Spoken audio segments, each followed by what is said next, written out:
왜 이 서번트 리더십, 성김 리더십이 우리 애터미가 딱 맞다고 그랬냐면은 우리 사운회가 그게 결정이 돼 있어요.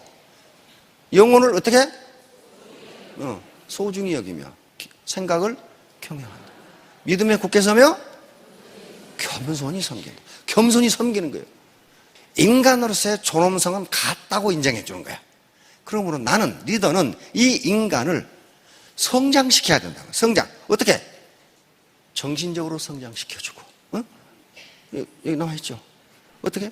개인적 성장. 이 사람은, 그러니까 이런 사람을 자기 개발, 자기 발전을 할 수 있도록 도와줘야 된다. 그 다음에 어떻게? 직업적으로 애터미 사업을 좀 더 잘하도록 애터미 사업의 본질과 핵심을 알려줘야 된다. 세 번째는 뭐예요? 정신적으로 안정이 될 수 있도록 지원해야 된다. 이게 파트너의 성장이에요. 랄프 왈도 에머슨이라는 미국의 철학자가 있습니다. 현재 미국의 정신을 만들어낸 사람이요. 그 사람이 뭐라고 했냐면, 당신이 나를 끌어올리려면 당신이 나보다 높은 곳에 있어야 한다. 높은 곳에 여기서 내가 이렇게 끌어올려 줄 수 있다, 그 말이야. 그 말은 무슨 말이에요? 리더가 파트너들을 성장시키려면 누가 먼저 성장해 있어야 한다? 리더가 먼저.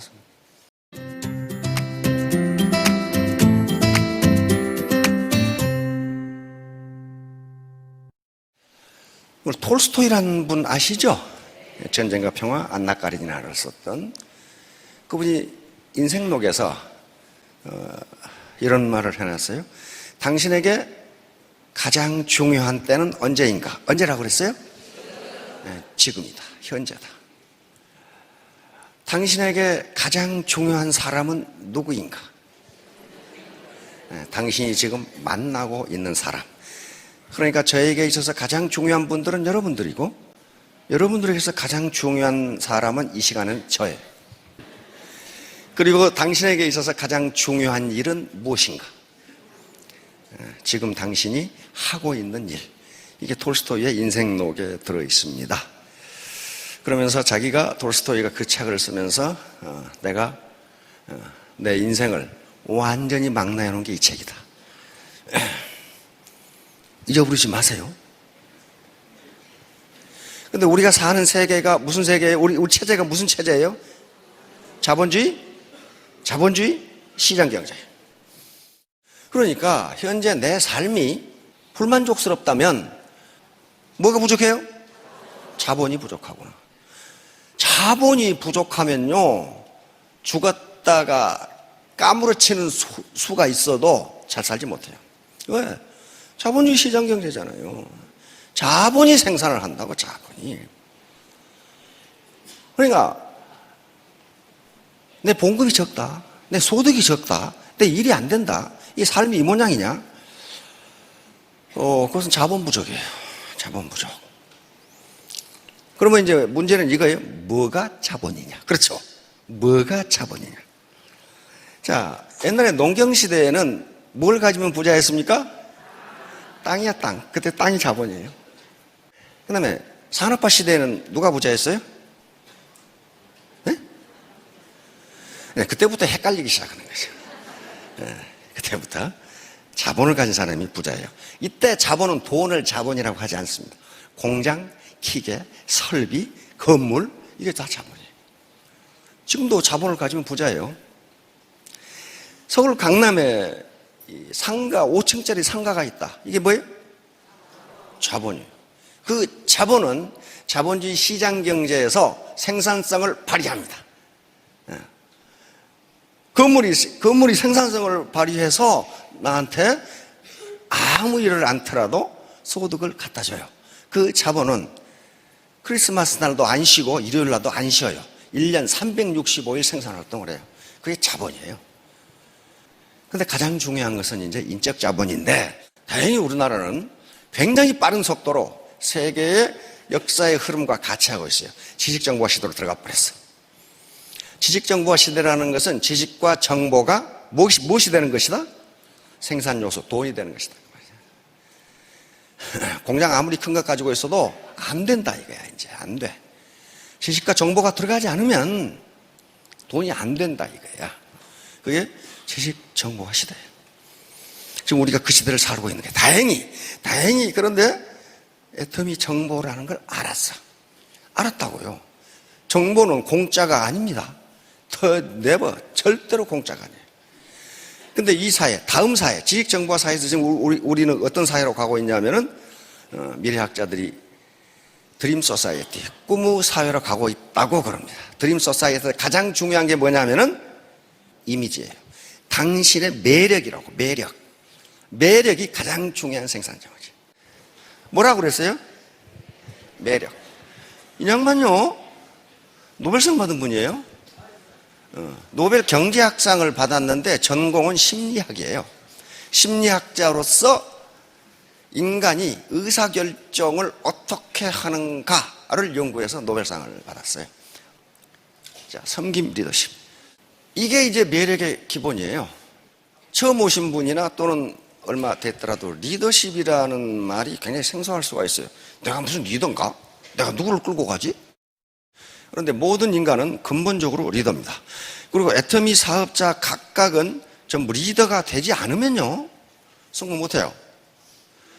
지금까지 산업화 시대까지 리더십은 권위주의적 리더십이었어요. 리더가 폴로미, 나를 따르라. 너 그렇게 해. 너 왜 그렇게 하냐? 이렇게 했어요. 근데 그 리더십이 나쁜 게 아니에요. 아니야. 그 시대에 맞아, 그것이. 중우장대한 대량 생산 시대에는 컨베이어 시스템으로 일렬 횡도를 씌워놓고 기계적으로 일을 해야 생산성이 높아. 그런데 지금 지식정보화 시대에는 그렇게 일해가지고는 모르겠지 한 개도 안 팔려. 개성의 시대가 온 거예요. 개성의 시대가. 이때 가장 필요한 게 섬김 리더십이에요. 서번트 리더십이라고 하는데, 리더가 권위주의적으로 지시하고 명령하고 나를 따르라 하는 것이 아니라 같이 갑시다. 어떻게 할까요? 이거란 말이에요. 그러면 이 섬김 리더십은요, 그러니까 파트너를 어떻게 섬기고 지원하고 후원해 주란 말이에요. 그렇게 한 게 섬김 리더십이에요. 그러면 이분이 레리 스피어스라는 분인데, 그래서 이분이 섬김 리더십의 특징은 무엇인가 하는 것을 10가지로 요약해서 발표를 했어. 뭐라고 그랬어요? 야, 경청이 탁 나오잖아요. 경청. 섬김 리더가 되는 것 중에 가장 중요한 게 뭐다? 경청이다. 남의 말을 들어라. 자, 다음 공감. 파트너의 어려움, 파트너의 아픔, 이것에 공감을 표시해야 돼요. 공감을 표시하고 그걸 지원해 주려고 노력해야 돼. 파트너가 스폰서님, 제 어머니가 XX암에 걸렸어요. 그러면 보통 인간은 어떻게 해요? 깜짝 놀래가지고, 아니, 지금 어디 병원에 계세요? 돈을 많이 못 드리지만 10만 원이라도 치료비 보태 쓰세요 하고 들을 수 있죠? 그런데 마이 동풍이야. 그거하고 나하고 무슨 상관이 있어요? 상관이 있어요. 상관이 있다고요. 그 간단한 말 한마디가 사람의 마음을 끌어당긴단 말이야. 끌어당겨. 다음, 치유, 힐링. 인간은 어떤 이유로 사기가 떨어진 사람이 있어요. 그렇죠? 사람이 사는데 그거 없겠어요? 사이가 떨어지거나 막 노력하는데 파트너가 늘지 않거나 힘 빠지죠. 이런 경우에 리더의 위치에 있는 사람은 개인적인 문제, 가정적인 문제를 어떻게 하면 치유해서 정상 상태로 돌릴 것인가는 신경을 쓰라는 거예요. 이게 리더예요. 이게 리더라고요. 지가 그러든가 말든가 나하고 무슨 상관이 있어. 그래 버리면 그게 리더가 아니라는 거예요. 자, 다음. 이게 섬김 리더십이지만은 그 사람이 리더인 것은 환경의 변화를 파트너보다 더 신경을 가지고 먼저 알아내야 된다는 거예요. 이 세상이 어디로 흘러갈 것이다. 그러면 나는 이 파트너를 데리고 어떻게 갈 것인가를 먼저 알아야 돼요. 먼저. 그래서 만약에 자기 스폰서가 환경의 변화를 인지하지 못하면 그 라인은 안 커요. 안 커. 설득. 이게 섬김 리더십의 가장 중요한 특징 중에 하나입니다. 권위주의적 리더는 나를 따르라야. 그렇죠? 안 따라오면 끌고 가면 돼. 그러나 성김이 리더십은 그렇게 해서는 리더십 발휘가 안 된다는 거예요. 왜? 마음으로 승복을 안 해. 안 따라가. 안 따라가. 그래서 반드시 설득을 통해서 공감을 얻고 그리고 나에게 승복하도록 만들지 않으면 리더십이 발휘 안 된다는 게 성김 리더십의 특징 중에 하나입니다. 이 세상은요 엄청 복잡해요. 자, 그러니까 개념화는 뭐냐면 이 복잡한 현상을 내가 파트너들에게 어떻게 설명해 줄 거냐는 거야. 예를 들면 인간은 그걸 환원주의라고 하는 학문 이론입니다. 이 세상이 하도 복잡하니까 도대체 어떻게 돌아가는지 알 수가 없어. 알 수가 없어. 그래서 그걸 하나로 축약을 해. 작은 것을 축약을 해. 그래가지고 그것을 가지고 설명하면서 이해하기 쉽게. 그런 식으로 리더는 개념화를 해서 설명해 줘야 파트너들이 안다. 그런 말이에요. 간단하게 설명할 수 있도록 훈련을 해야 된다. 자, 다음. 성견지명. 먼저 알아야 돼, 먼저. 현재와 과거의 자료를 분석해서 미래를 예측하는 거예요.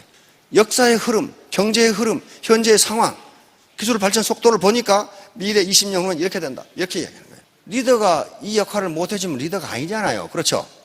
아니잖아요. 자, 다음.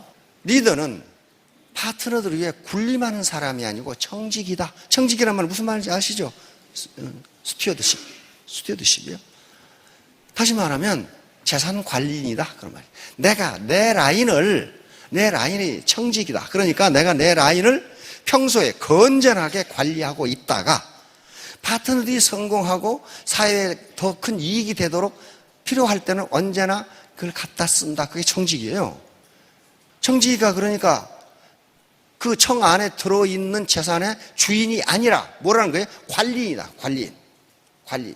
이게 서번트 리더십의 핵심이다. 그래서 파트너의 성장을 위한 헌신. 그러니까 이 서번트 리더십도 다단계를 생각하고 만들어 놓은 것 같은 기분이 자꾸 들어, 이거. 왜 이 서번트 리더십, 성김 리더십이 우리 애터미가 딱 맞다고 그랬냐면은 우리 사운회가 그게 결정이 돼 있어요. 영혼을 어떻게? 소중히 여기며 생각을 경영한다. 믿음에 굳게 서며 겸손히 섬긴다. 겸손히 섬기는 거예요. 인간으로서의 존엄성은 같다고 인정해 주는 거야. 그러므로 나는, 리더는 이 인간을 성장시켜야 된다. 성장. 어떻게? 정신적으로 성장시켜주고. 여기 나와 있죠. 어떻게? 개인적 성장. 이 사람은, 그러니까 이런 사람을 자기 개발, 자기 발전을 할 수 있도록 도와줘야 된다. 그 다음에 어떻게? 직업적으로 애터미 사업을 좀 더 잘하도록 애터미 사업의 본질과 핵심을 알려줘야 된다. 세 번째는 뭐예요? 정신적으로 안정이 될 수 있도록 지원해야 된다. 이게 파트너의 성장이에요. 랄프 왈도 에머슨이라는 미국의 철학자가 있습니다. 현재 미국의 정신을 만들어낸 사람이요. 그 사람이 뭐라고 했냐면 당신이 나를 끌어올리려면 당신이 나보다 높은 곳에 있어야 한다.